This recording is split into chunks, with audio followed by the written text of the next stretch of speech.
இந்த கதையை படிச்சு முடிக்கும் போது நான் கண்ணீரோட தாங்க முடிச்சேன். நீங்களும் முழுசா கேளுங்களேன். இந்த 2 பேருக்குமே வயசு 70 இருக்கும். தள்ளாடி தள்ளாடி நடந்து போயிட்டு இருக்காங்க. எங்க போறான்னு பார்த்தாக்கா ஹாஸ்பிட்டலுக்குங்க. என்ன ஆச்சுனாக்கா அந்த பாட்டிக்கு உடம்பு சரியில்லையா. அந்த பாட்டியோட கையை பிடிச்சிக்கிட்டு இவர் பொறுமையா நடந்து போயிட்டு இருக்காரு.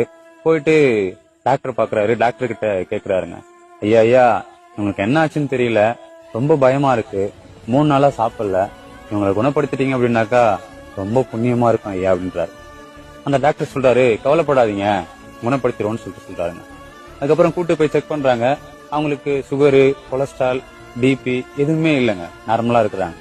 அந்த டாக்டரும் செக் பண்ணிட்டு இப்படிதாங்க சொல்றாரு, அவங்க நார்மலா தான் இருக்காங்க, கவலைப்படாதீங்க, அவங்க ஒழுங்கா சாப்பிடல இல்லையா, அதுக்காக நான் சத்து ஊசியும் டிப்ஸும் போட்டு விடுறேன், அவங்கள கூட்டு போங்க அப்படின்னு சொல்றாரு.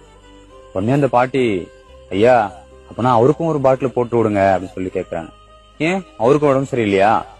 இல்ல ஐயா, நான் 3 நாளா சாப்பிடல இல்லையா, அதனால அந்த கிழவனும் 3 நாளா சாப்பிடல, அதுதான் சொல்றேன் அப்படின்னு சொல்ல டாக்டருக்கு ஒரு மாதிரி ஆயிடுச்சுங்க.